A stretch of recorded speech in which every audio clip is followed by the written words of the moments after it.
Lines that intersect circles. A chord is a segment whose endpoints lie on the circle.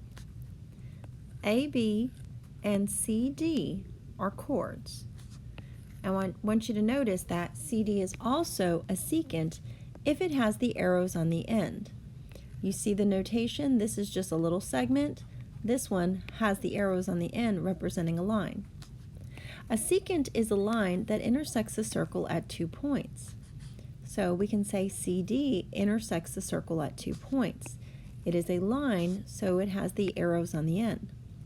A tangent's a line in the same plane as the circle that intersects the circle at exactly 1 point, called the point of tangency.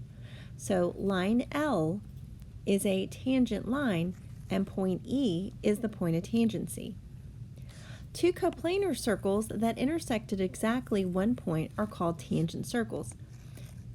One circle can lie on the interior of another circle, or the two circles can just touch at 1 point. These are tangent circles. In example 1, it says identify each line or segment that intersects each circle. So we can start with this guy. This is a tangent line.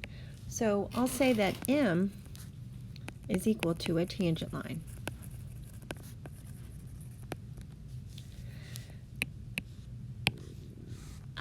Let's take a look at line L.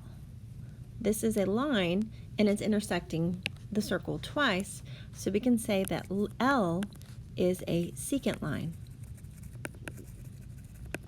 And then the last one, FG, this is going to be a chord because it has endpoints on the circle.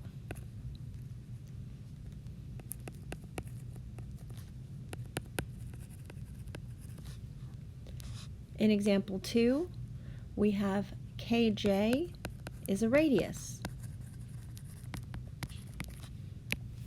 From the center to a point on the circle, that's your radius.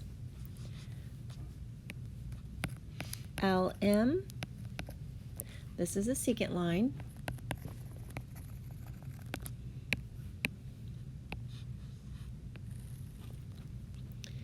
NM is going to be a tangent line.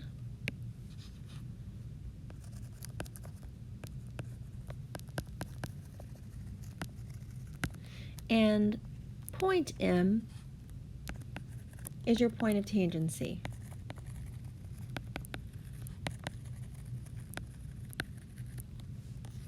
In problem number 3, it says find the length of each radius, identify the point of tangency, and write the equation of the tangent line at the point.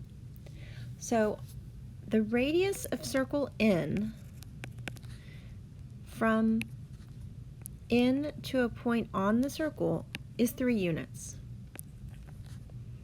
The radius of circle P is 1 unit. The point of tangency is where these two circles touch. And so it looks like it's going to be right here. And that coordinate would be -1, -2.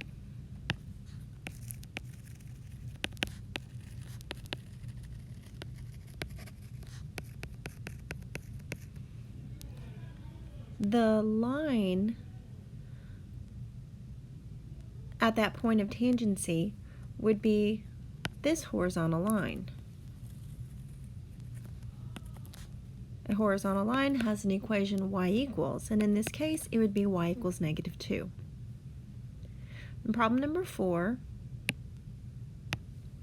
the radius of circle S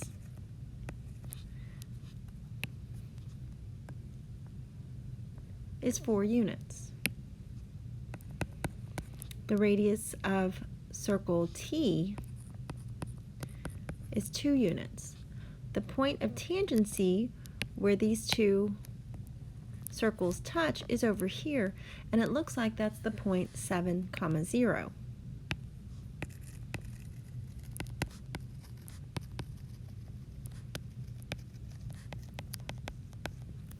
The line through this point where these two circles touch is going to be this vertical line, and an equation of a vertical line is an x equal the x value. In this case, it's 7.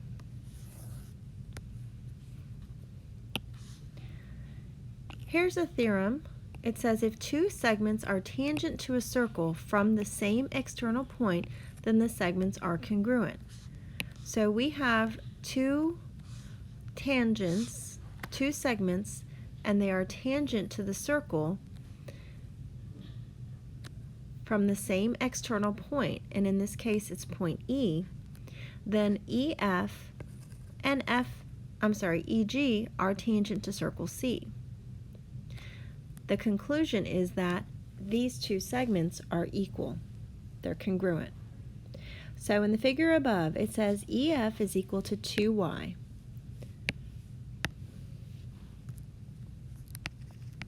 And EG is equal to y plus 8. Find EF. Well, we know that these are going to be congruent to each other, so we set them equal. If we solve for y, we get 8. If we substitute that into the expression for EF, 2 times 8 will give us 16.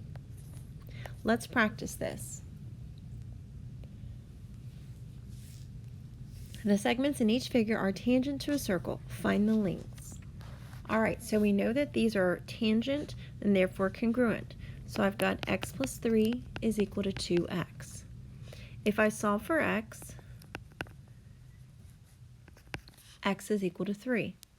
If I make a substitution for BC, that would be 3 plus 3, or 6. If I make a substitution in the other tangent, that would also give me 6. So we know that BC is equal to 6, and CD is also equal to 6.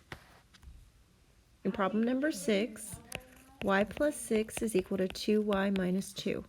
If I solve for y, I'm going to subtract y and add 2 to both sides. So 8 is equal to y. If I substitute this in each of these segments, then this is going to give me 8 plus 6, which is 14.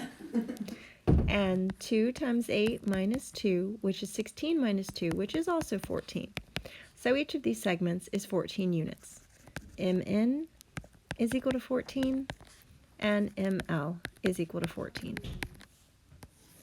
In problem number 7, let's just work the algebra. 5y is equal to 3y plus 4. Subtract 3y from both sides.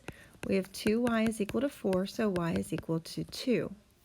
If I make the substitution, 5 times 2, that'll give me 10. 3 times 2 plus 4, 6 plus 4 also gives me 10. So RS is equal to 10, and RT is equal to 10. Last example, 2x plus 5 is equal to 3x minus 2. If I subtract 2x both sides and add 2 to both sides, I have 7 equal to x. If I sub in 2 times 7 plus 5, that's 14 plus 5 is 19. 3 times 7, 21 minus 2, we also get 19. So JK is equal to 19, and HK